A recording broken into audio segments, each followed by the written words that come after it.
Avez-vous déjà regardé votre jardin en vous disant qu'il pourrait devenir une scène de crime?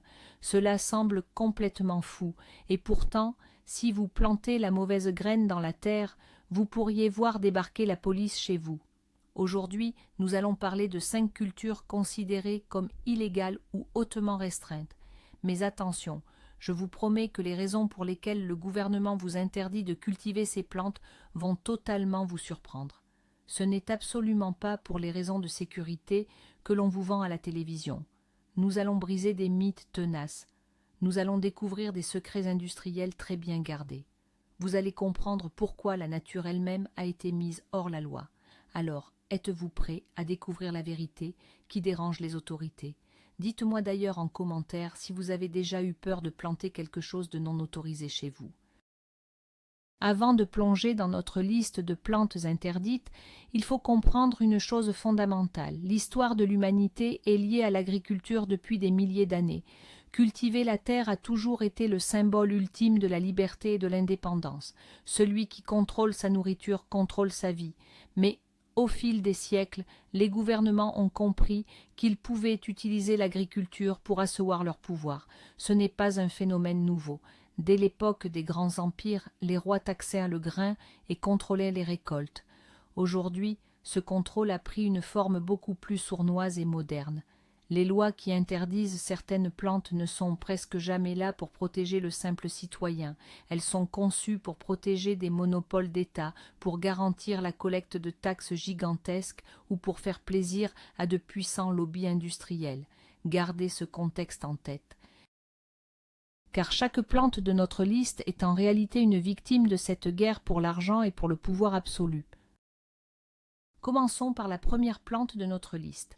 C'est une plante qui a littéralement construit le monde moderne, mais qui a été diabolisée pendant des décennies. Je parle bien sûr du chanvre. Beaucoup de gens confondent encore le chanvre industriel avec son cousin riche en substances psychoactives. C'est exactement ce mythe que nous devons détruire aujourd'hui. Imaginez un champ verdoyant qui pousse à une vitesse folle. Cette culture n'a même pas besoin de pesticides toxiques ou d'énormes quantités d'eau. C'est ça le chanvre. Pendant des centaines d'années, cultiver cette plante était même obligatoire. Oui, vous m'avez bien entendu. À une certaine époque, les gouvernements forçaient les agriculteurs à cultiver du chanvre. Pourquoi? Parce que ces fibres sont incroyablement solides. Les voiles des navires qui ont exploré le globe étaient faites en chanvre. Les cordes étaient en chanvre. Même les premiers papiers utilisaient cette ressource fantastique. L'exemple le plus frappant est celui des premiers colons en Amérique du Nord. Si vous aviez des terres et que vous refusiez de planter du chanvre, vous pouviez littéralement aller en prison. Alors, comment sommes-nous passés d'une plante obligatoire à une culture totalement illégale pendant si longtemps? La réponse est troublante. La vraie raison pour laquelle le chanvre a été interdit n'a rien à voir avec la santé publique. Mais que se cache-t-il vraiment derrière cette interdiction historique? Tout s'est joué dans les années 1930. À cette époque, de nouvelles machines ont été inventées. Ces machines permettaient de récolter et de transformer le chanvre de manière incroyablement rapide et bon marché. Le chanvre allait devenir la matière première la plus rentable au monde. Il pouvait remplacer le plastique, le papier et même le carburant. C'est ici qu'intervient notre exemple parfait. Imaginez un instant les grands magnates du papier et de l'industrie forestière de l'époque. Ils possédaient des millions d'hectares de forêt. Ils vendèrent du papier fabriqué à partir de bois, un processus très coûteux et très polluant. Soudain, une petite herbe qui pousse en quelques mois menace de détruire tout leur empire financier. Le chanvre produisait plus de papier par hectare que les arbres. C'était une véritable catastrophe économique pour les industriels en place. Ils ont alors paniqué. Le gouvernement a réagi, non pas pour nous protéger, mais pour sauver ces immenses fortunes. Pour éliminer la concurrence du chanvre, une immense campagne de propagande a été lancée. Le lobby industriel a financé des films et des articles de journaux pour terrifier la population. Ils ont volontairement mélangé le chanvre industriel inoffensif avec des drogues dangereuses. Le mythe du chanvre tueur est né de toutes pièces. Les gens ont commencé à avoir peur d'une plante qui les nourrissait et les habillait depuis des siècles. Le gouvernement a alors fait passer des lois pour taxer et interdire la culture de toutes les variétés de cette plante. C'est un exemple fascinant de manipulation de masse. Aujourd'hui encore, bien que la loi se soit un peu assouplie dans certains pays, cultiver du chanvre dans son jardin reste un véritable parcours du combattant. Il faut remplir des dizaines de papiers, il faut acheter des graines certifiées par l'État, il faut accepter des contrôles de police inopinés. Pourquoi tant de complications pour une plante qui sert à faire de la corde et du tissu? Tout simplement parce que l'industrie moderne du plastique et du coton ne veut toujours pas d'un concurrent gratuit qui pousse comme de la mauvaise herbe. Il est temps de parler d'une autre réalité frappante concernant le chanvre moderne. Même si vous obtenez miraculeusement le droit de planter quelques graines de chanvre industriel, vous restez sous surveillance constante. L'État a fixé un taux maximum légal d'une certaine molécule pour que la plante soit autorisée. Mais le problème, c'est que la nature ne lit pas les lois. Si le soleil tape un peu trop fort cet été-là, ou si le sol est particulièrement riche, votre plante peut naturellement dépasser cette limite légale d'une infime fraction. Et là, l'exemple devient terrifiant. Un agriculteur honnête peut voir son champ entier brûlé par les autorités. Il peut perdre toute sa récolte et finir devant un juge de façon injuste. C'est une façon pour le gouvernement de maintenir un climat de peur. Le message est clair.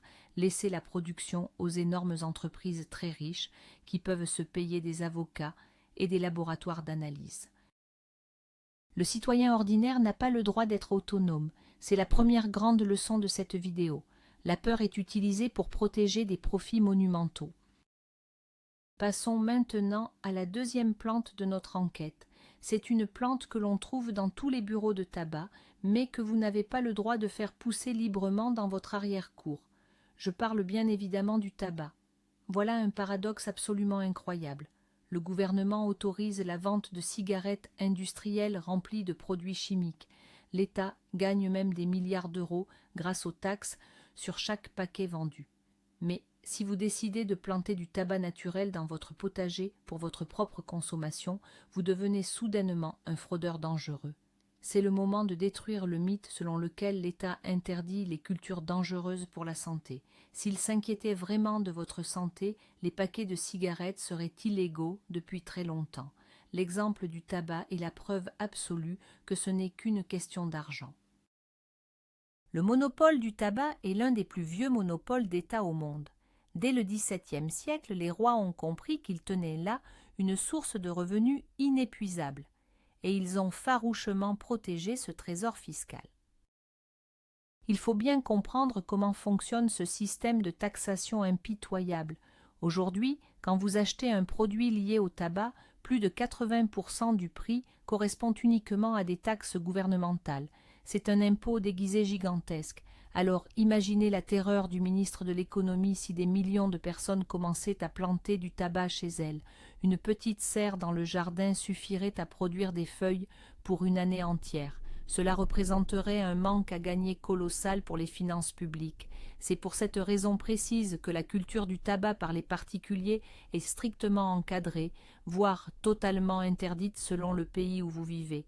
En France, par exemple, la culture personnelle est tolérée de façon très marginale, mais la transformation ou la vente entre voisins vous expose à des amendes qui peuvent détruire votre vie.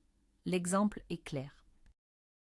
Vous pouvez cultiver des tomates et les donner à votre cousin, mais si vous lui donnez des feuilles de tabac séchées, vous devenez un contrebandier aux yeux de la loi.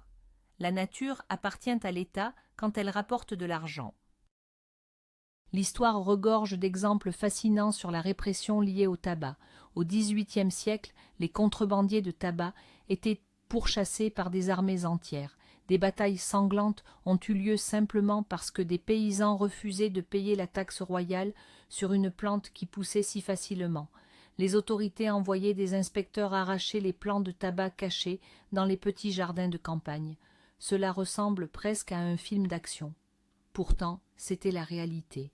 Et fondamentalement, la mentalité de l'État n'a pas changé d'un millimètre. Ils ont simplement remplacé les soldats à cheval par des inspecteurs des impôts et des douaniers. Le tabac sauvage pousse très bien sous des climats variés. Il produit de jolies fleurs. Il est même utilisé en permaculture moderne comme un puissant répulsif naturel contre certains insectes nuisibles. Mais si vous en plantez trop, L'hélicoptère des douanes viendra survoler votre maison. Le gouvernement préfère vous voir acheter des produits chimiques toxiques plutôt que de vous laisser utiliser une solution naturelle et non taxable. Il y a un dernier point absurde concernant la culture du tabac qu'il faut souligner. Les grandes multinationales qui cultivent le tabac de manière légale utilisent des méthodes agricoles catastrophiques pour l'environnement. Elles épuisent les sols, elles utilisent des milliers de tonnes de pesticides chimiques qui finissent dans nos nappes phréatiques. L'État ferme les yeux sur cette destruction massive, car les chèques des impôts tombent à la fin du mois. En revanche, si vous, simple citoyen, décidez de cultiver 3 pieds de tabac de manière totalement biologique, sans aucun pesticide, pour faire un macérat anti-puceron, vous êtes dans l'illégalité. Le mythe de la protection environnementale s'effondre totalement face à cet exemple. Le message est le même que pour le chanvre. Le citoyen ne doit jamais être autonome. Il doit rester dépendant du supermarché et du système de taxation centralisé. L'autonomie est considérée comme une rébellion silencieuse que les gouvernements modernes ne peuvent tout simplement pas tolérer. C'est triste, mais c'est la pure vérité financière de notre monde actuel. Nous arrivons maintenant à la 3e culture de notre liste, et c'est sans doute la plus controversée sur la scène internationale. Il s'agit de la feuille de coca. Attention, nous entrons ici dans un sujet sensible, mais tellement révélateur. Tout le monde associe instantanément la plante de coca à une poudre blanche illégale et destructrice. Et c'est justement là que réside la plus grande manipulation. Pendant des millénaires, les peuples des Andes en Amérique du Sud ont cultivé et consommé la feuille de coca à l'état naturel. C'est une plante sacrée dans leur culture. Mâcher une feuille de coca naturelle est totalement inoffensif. C'est comme boire une tasse de café ou de thé vert très fort. Cela donne de l'énergie pour travailler en haute altitude et aide à la digestion. L'exemple est frappant en Bolivie ou au Pérou, où c'est un remède traditionnel du quotidien. Mais les gouvernements internationaux, poussés par de grandes puissances, ont décidé d'éradiquer cette plante végétale à l'échelle mondiale. Pourquoi condamner une plante traditionnelle millénaire? Les raisons sont encore une fois très politiques et économiques. Il est temps de démonter le mythe selon lequel la plante de coca est de la drogue. La feuille naturelle contient moins de 1% de principes actifs stimulants. Pour fabriquer le produit illégal dangereux que l'on connaît, il faut des laboratoires clandestins, il faut des tonnes de produits chimiques industriels extrêmement toxiques, comme de l'acide ou du kérosène. Ce n'est pas la plante qui est mauvaise, c'est ce que l'industrie chimique criminelle en fait. Pourtant, au lieu de s'attaquer aux fabricants de ces produits chimiques, les gouvernements du monde entier ont déclaré la guerre aux pauvres paysans qui cultivent la feuille verte. Ils envoient des avions répandre des herbicides toxiques sur des forêts entières. Cet exemple de destruction de l'environnement au nom de la loi est terrifiant. Ils détruisent la terre nourricière de milliers de familles. C'est comme si, pour empêcher l'alcoolisme au volant, le gouvernement décidait d'incendier tous les champs de blé et de vignes de la planète. L'approche est totalement absurde, mais elle cache un enjeu de pouvoir géopolitique immense. Mais attendez, voici le véritable scandale caché derrière la feuille de coca. C'est un secret que très peu de gens connaissent. L'interdiction mondiale de cultiver cette plante comporte une exception fascinante et extrêmement lucrative. Laissez-moi vous donner cet exemple incroyable. Il existe une immense entreprise américaine de soda très célèbre dans le monde entier. Eh bien, figurez-vous que cette entreprise est l'une des seules au monde à avoir l'autorisation légale d'importer des tonnes de feuilles de coca chaque année. Le gouvernement américain protège farouchement cette importation exclusive. Les feuilles arrivent dans une usine très sécurisée dans le New Jersey. L'usine extrait le principe actif pour le vendre à des laboratoires médicaux et les restes de la feuille servent à aromatiser secrètement la fameuse boisson gazeuse. C'est un monopole absolu validé par l'État. Donc, résumons la situation. Un paysan du tiers-monde qui cultive 3 plantes de coca pour soigner son mal de ventre est un dangereux criminel. Mais une multinationale qui en importe des milliers de tonnes pour fabriquer une boisson sucrée est une entreprise respectable. L'hypocrisie est totale. Ce paradoxe de la feuille de coca nous montre comment les lois mondiales sont écrites. Les conventions internationales qui interdisent ces cultures ont été rédigées par des pays puissants pour contrôler les pays plus faibles. En interdisant la culture naturelle de la coca, on maintient des pays entiers dans la dépendance économique. Les gouvernements ne veulent pas que vous sachiez que les lois sur les plantes sont souvent des armes diplomatiques. Si demain la feuille de coca était légalisée sous sa forme naturelle comme simple infusion, elle concurrencerait massivement les industries du café, du thé et des boissons énergisantes chimiques. Le marché mondial serait bouleversé. Et cela, les immenses lobbies de l'agroalimentaire ne l'accepteront jamais. Ils préfèrent maintenir le mythe d'une plante diabolique. L'exemple de la feuille de coca est la preuve que la légalité n'a rien à voir avec la moralité ou la santé. La légalité est simplement une question de qui possède le droit d'exploiter la nature. Et ce droit est réservé aux puissants, jamais aux petits agriculteurs ou aux citoyens curieux. Découvrons à présent la 4e plante de notre classement. C'est une plante que vous avez peut-être déjà vue dans le magnifique jardin fleuri de votre grand-mère. C'est une fleur sublime. Je veux parler du pavot à opium. L'histoire de cette fleur est remplie de contradictions incroyables. D'un côté, c'est l'une des plus belles fleurs ornementales au monde. De l'autre, son cœur contient un liquide blanc et laiteux qui est à l'origine de certains des médicaments les plus puissants jamais créés par l'homme, mais aussi de fléaux dévastateurs. Si vous plantez simplement quelques graines pour décorer votre massif de fleurs, la plupart des gouvernements fermeront les yeux. Mais attention, si vous commencez à inciser la capsule verte de la fleur pour en récolter la sève, vous basculez instantanément dans la catégorie des grands criminels. Le mythe que l'on veut briser ici, c'est que la plante elle-même est toxique par nature. C'est totalement faux. Les petites graines noires que l'on trouve sur le pain de votre boulanger proviennent exactement de la même plante. La frontière entre l'alimentaire innocent et le crime organisé est minuscule. Mais pourquoi le gouvernement est-il si nerveux au sujet d'une simple fleur de jardin? L'exemple historique est très lourd. Au XIXe siècle, des guerres entières, que l'on appelle les guerres de l'opium, ont été déclenchées par des empires pour forcer le commerce de cette substance. Aujourd'hui, la peur officielle est que des citoyens ordinaires se mettent à fabriquer des substances illicites dans leur cuisine. Mais soyons honnêtes un instant, le processus chimique pour passer de la sève naturelle aux produits dangereux de synthèse est complexe et dangereux. Un jardinier du dimanche ne va pas monter un laboratoire clandestin avec 5 fleurs de pavot. La véritable raison de cette stricte surveillance se trouve ailleurs. Elle se trouve dans les couloirs brillants des immenses laboratoires pharmaceutiques. L'industrie médicale tire des profits hallucinants de la culture de champs immenses de pavots légaux. Ces champs sont protégés par des clôtures barbelées et des gardes armés. L'État accorde ses licences à une poignée d'entreprises triées sur le volet. Le contrôle de la douleur est un marché qui pèse des milliards d'euros. Imaginez la catastrophe financière pour ces gigantesques entreprises pharmaceutiques si le public apprenait comment utiliser des remèdes traditionnels. Dans l'Antiquité, de simples infusions de certaines variétés de pavots aidaient les gens à supporter la douleur des blessures. Nous ne disons pas qu'il faut le faire car cela demande des connaissances très pointues et peut être dangereux si c'est mal dosé. Mais le concept de base effraie le système. L'exemple est là. Le gouvernement ne vous autorisera jamais à cultiver une plante qui possède des propriétés médicinales trop efficaces. Ils diront toujours que c'est pour vous protéger contre vous-même. Mais en réalité, ils protègent le monopole médical.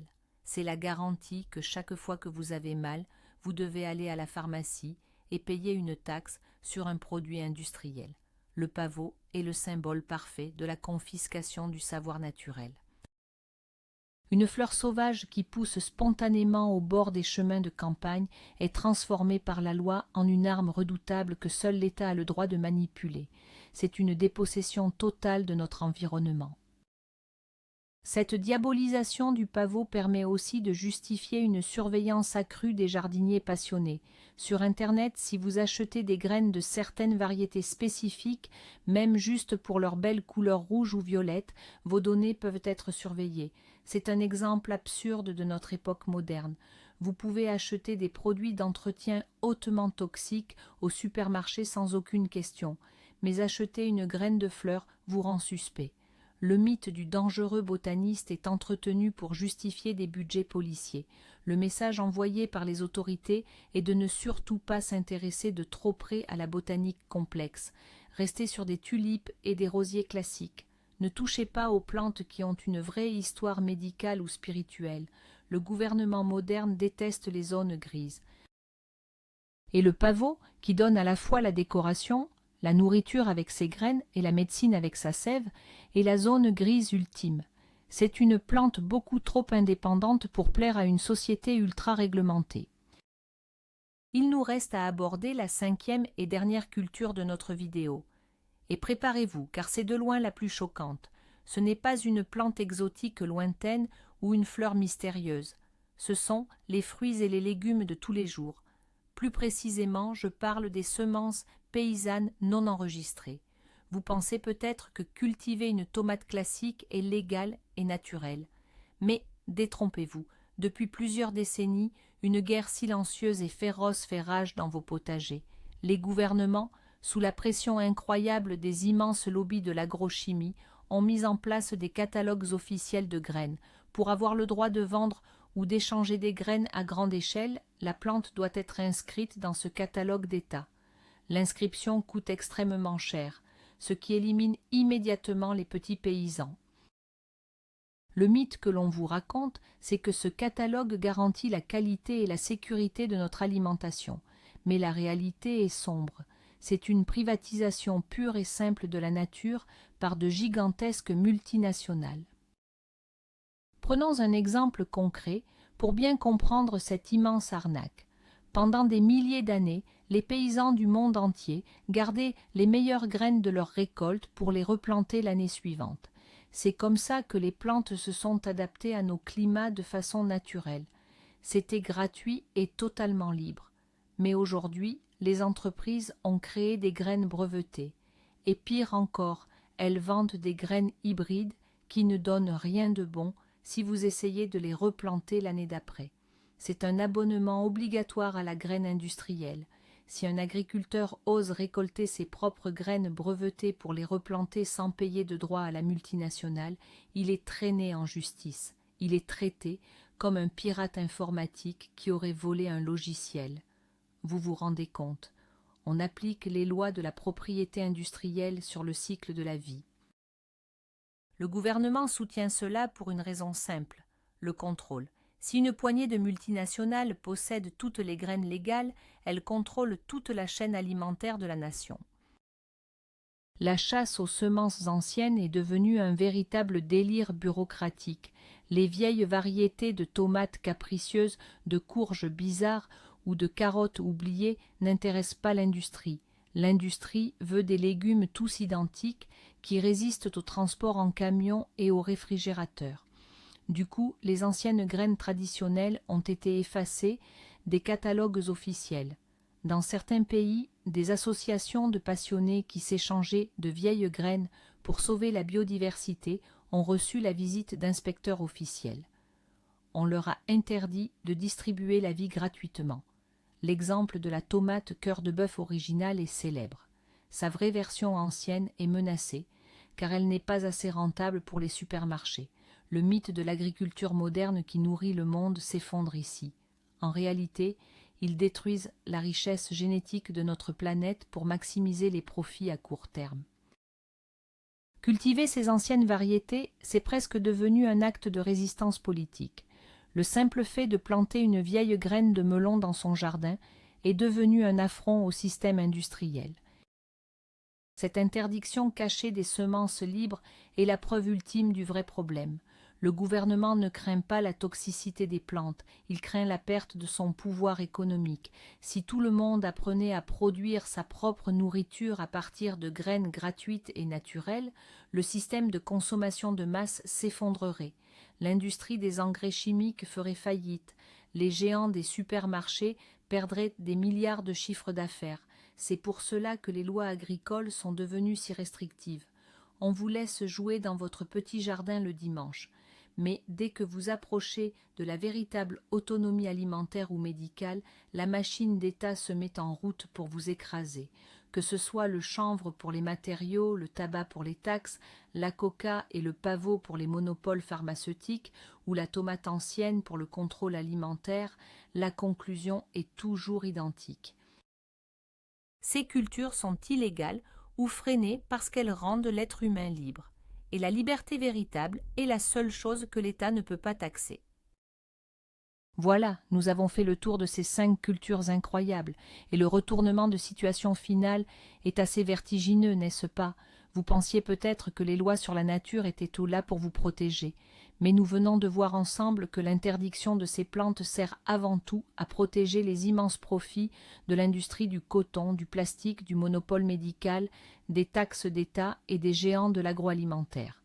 L'histoire de ces plantes interdites, c'est en fait l'histoire de la confiscation de notre indépendance.